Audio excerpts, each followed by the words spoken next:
ऐसा विश्वास करते हुए मैं माननीय मुख्यमंत्री जी का अभिनंदन करता हूं और अपने जनप्रतिनिधियों से अपेक्षा करता हूं कि मुख्यमंत्री की आकांक्षाओं के अनुरूप वे मध्य प्रदेश में स्वर्णिम मध्य प्रदेश के निर्माण के लिए सन्नत हो जाएं। भारत का संत समाज, भारत के अध्यात्म जगत की शीर्ष विभूतियां आशीर्वाद देने के लिए, न केवल आशीर्वाद देने के लिए, आज के साथ कंधे से कंधा मिला करके और मध्य प्रदेश की प्रगति में अनेक प्रकार के जो रचनात्मक आयाम होंगे उनमें सहयोग करने के लिए आपके साथ खड़े हैं। आज की गरिमापूर्ण उपस्थिति को मैं नमन करते हुए समयाभाव के कारण अपनी वाणी को विराम देता हूं। मेरे साथ दोनों हाथ उठाकर बोलिए, वंदे भारत मातरम, वंदे, बोले भारत माता की, गौ माता की। बहुत बहुत धन्यवाद। धन्यवाद आदरणीय स्वामी जी, आपकी दुआ पाने को यहाँ हर शख्स बेकरार था।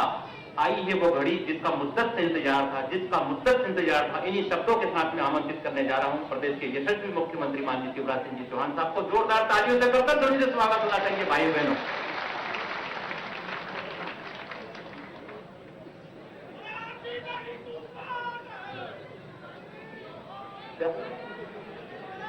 अभी हो जाए 2 मिनट में।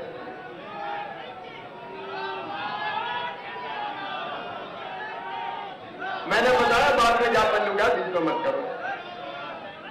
बोले भारत माता की, भारत माता की, गौ माता की, गौ माता की, जनता जनार्दन की।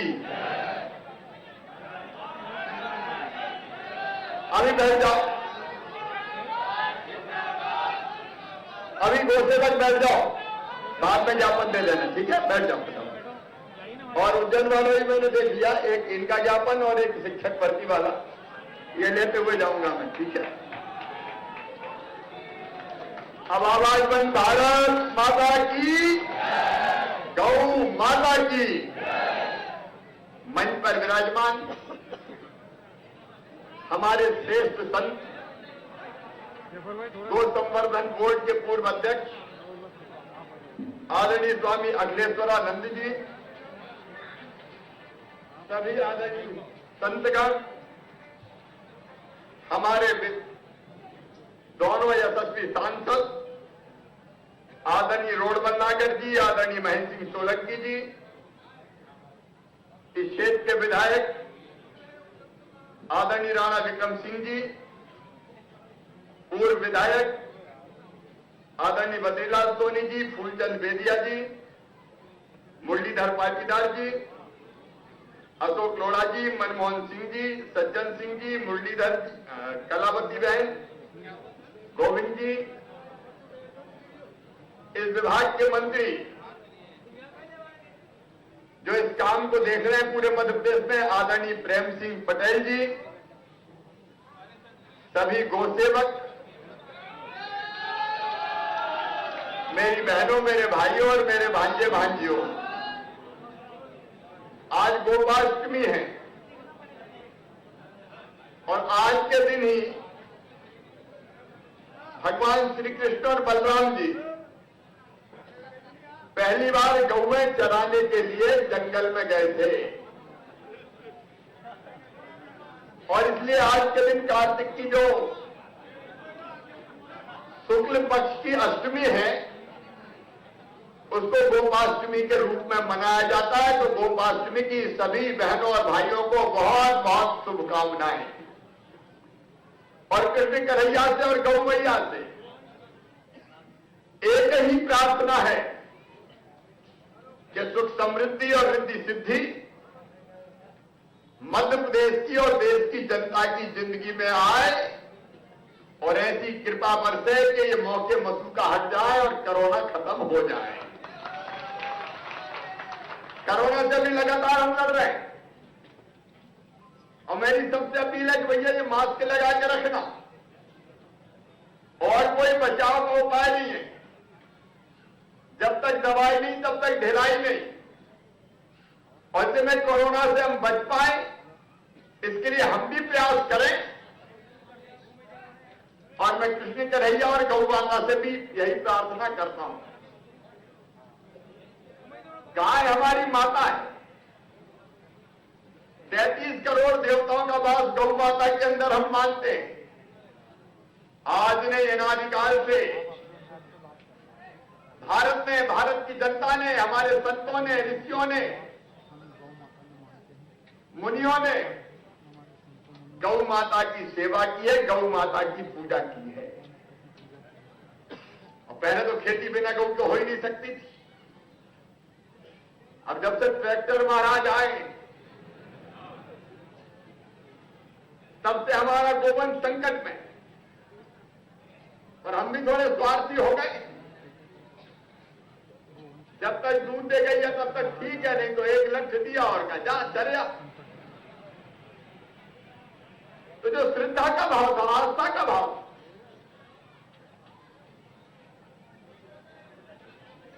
वो कहीं न कहीं कम हुआ है।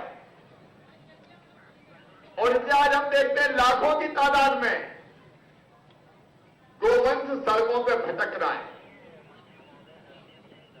कई बार गाय घूम रही है, ट्रक आया, टक्कर मारी, चला गया, गौ माता मारी जाती है। कई बार जब और कोई अवसर नहीं मिलता तो किसानों की फसलों में भी घुसती है, तो कई को इसलिए भी गुस्सा आता है। और इसलिए मेरे बहनों और भाइयों, हमने तय किया था कि कुछ अभयारण्य ऐसे बना दें कि जहां गौ माता रहे, सड़कों में कम से कम नहीं भटकना चाहिए। इसलिए सागरिया में कड़मभेन गो अभयारण्य की स्थापना की थी। और आज मैं फिर आया हूं ये कहने कि देखो, गाय केवल दूध नहीं देती। यह अलग बात है कि अब ट्रैक्टर से खेती होती है तो हम महत्व खत्म हो गया हमारी नजरों में। लेकिन आज ध्यान रखना, एक तरफ गौ माता का दूध जहां अमृत का काम करता है, अमृत है गौ माता का दूध। और इसे मैंने तय किया मध्य प्रदेश में, भैया आंगनबाड़ियों में अंडा बंडा नहीं देंगे, अति कुपोषित बच्चों को दूध पिलाने का काम करेंगे। बोलो सही है कि नहीं है? हाँ, अंडा फंडा खाए, अरे दूध पिए हमारे बच्चे। अब दूध पिएंगे तो दूध बिकेगा भी, बिकेगा भी तो गोपालन करने वाले को कुछ लाभ भी होगा, गौशालाएं भी चलेंगी। लेकिन अकेला केवल दूध नहीं, गाय का, गौ माता का हर उत्पाद अमृत है। अब गोबर से अगर घर लीप दो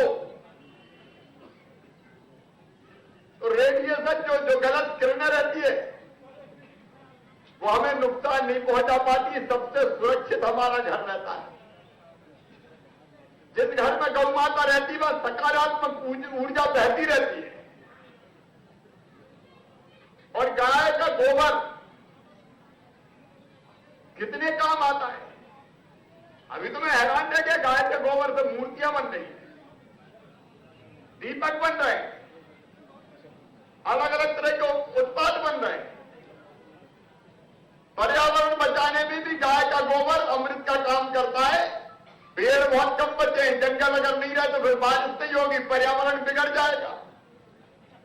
और जब पर्यावरण बचाना है तो पेड़ों की जगह गाय के गोबर से जो गड्ढे बनते, गोकाष्ट कहते हैं, क्या देखते गोकाष्ट बन रहे गो अभयारण्य में, वो गोकाष्ट हम लकड़ी की जगह जला सकते हैं। तो गड्ढे लकड़ी की जगह जलाएंगे तो पेड़ बचेंगे, जंगल बचेंगे, तो पर्यावरण बचेगा।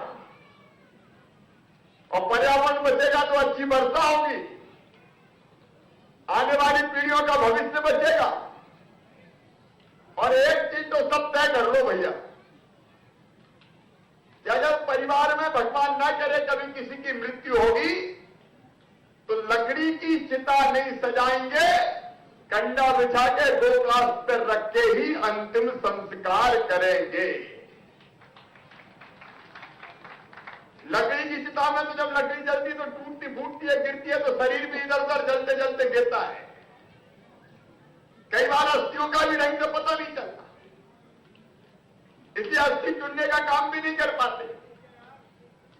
लेकिन कंडा में व्यवस्थित अंतिम संस्कार होता है, अस्थि संचय भी ढंग से हो जाता है। और होली जलाना हो तो कभी पेड़ मत जलाना, होलिका मैया का दहन करना हो तो सीधे सीधे कंडों से ही होली जलाना।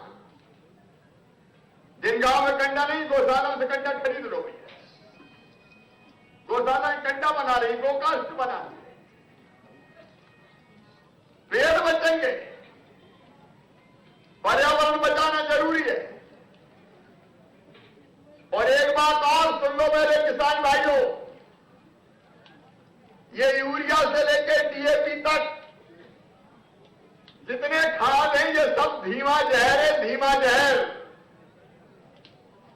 और धरती मैया में हम ये धीमा जहर मिला रहे हैं हर साल, उसके कारण धरती कष्ट में है। जो अन्न पैदा होता है वो विषाक्त पैदा होता है और उससे कैंसर जैसी बीमारियां होती है।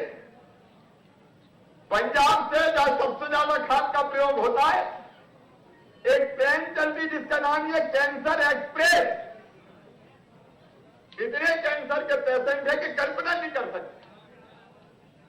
और गोबर की खाद अगर डालो तो धरती के लिए अमृत का काम करता है। गाय का गोबर, गाय का या गोवंश का कोई भी गोबर। लेकिन अब गोबर का भी काम खत्म हो गया। पहले तो भूड़े लगते थे, गोबर डालते थे, खाद बनता था, ले जाते थे। अब घरों में गोबर की जगह खत्म हो गई। लेकिन गोवंश का हो चाहे पशुओं का गोबर हो, वो धरती के लिए अमृत है। और लंबे समय तक ये खाद हम डालते रहे तो याद रखना, आने वाले समय में धरती मैया गेहूं चना पैदा करना ही बंद कर देगी। उसे गोबर का महत्व है। गोबर का खाद हमें बीमारियों से बचाएगा। फल पैदा होंगे, सब्जी पैदा होगी, अन्न पैदा होगा, वो हमारे स्वास्थ्य की रक्षा करेगा। और गोमूत्र तो इतनी दवाइयां बनती है कि कई बीमारियां अपने आप गोमूत्र से बनी दवाइयों से दूर होती है। अभी हम दवाइयां देख क्या यहां लगी थी आज प्रदर्शनी,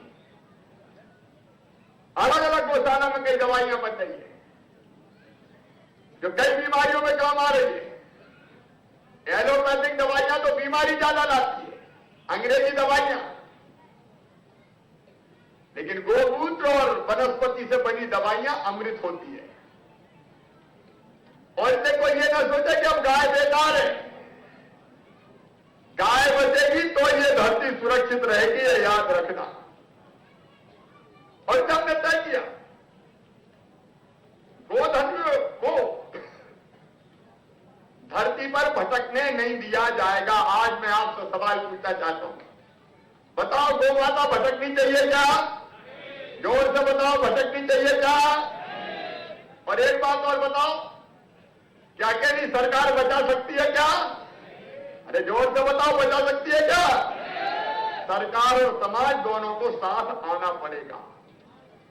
अब जब मैंने ये तय किया जब मंत्रिपरिषद की एक समिति बनाएंगे और कई विभाग मिलकर गौशाला के काम में जुटेंगे, तो कुछ लोगों ने कहा अरे कोई काम ही नहीं, क्या गौ सेवा में लग गए? हाँ, सारे काम करूंगा मैं, किसानों के लिए, गरीबों के लिए, माताओं बहनों के लिए, बच्चों के लिए सारे काम करूंगा, सड़क, बिजली, पानी।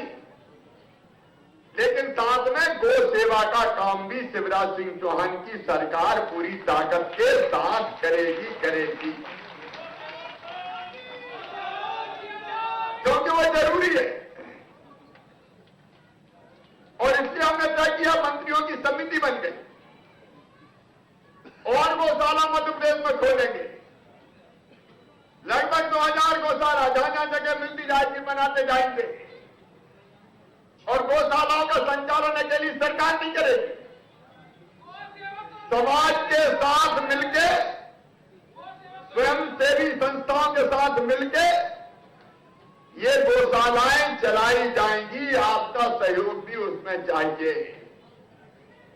ये अभयारण्य भी एक अद्भुत विकल्प बने देश में। यह रिसर्च सेंटर हम शुरू करने वाले हैं। जो गाय के जो उत्पाद है, गोमूत्र, गोबर, दूध, उनसे कौन कौन सी चीजें बन सकती उन पर काम करेगा। यह प्रशिक्षण देने की व्यवस्था भी की जाएगी। और किसी को ध्यान करना हो गौ माताओं के साथ बैठ के, तो यहां इसको गौ पर्यटन का केंद्र भी, गो अभयारण्य सालरिया को बनाया जाएगा। अनेकों प्रकार के नए काम प्रारंभ किए जाएंगे। गौशालाओं को मैंने जैसे कहा, अकेली सरकार नहीं, समाज के सहयोग से हम चलाने का काम करेंगे। गौशालाओं के लिए भूमि आवंटन के नियम हम बनाएंगे। एक गौशाला अधिनियम बनाएंगे, कानून, जिसके अंतर्गत गौशालाओं का संचालन होगा। वन विभाग की जो खाली जमीनें, वहां चारागाह विकसित किए जाएंगे ताकि हरा चारा गाय को मिल सके। और पिछली कांग्रेस की सरकार जो थी 99 में, 8 गौसदन थे जिनके पास हजारों एकड़ जमीन थी, पिछली सरकार ने बंद कर दिए। हम 8 गौसदन फिर से मध्य प्रदेश में चालू करेंगे। हमने यह भी तय किया है कि गोवंश के इलाज के लिए जो हमारी संजीवनी योजना थी, पिछली सरकार में लगभग ठप्प पड़ गई। अब फिर से उसको चालू किया जाएगा। और अपने पंचायत में बीच में नारे नहीं गौसेव को, नहीं तो मामा गुस्सा हो जाएगा। भी कहीं गौ माता की बात कर रहा हूं। मैं गुस्सा हो ही नहीं सकता है। अब अगर वालों ने हरा दिया तो मैं गुस्सा हो जाऊंगा।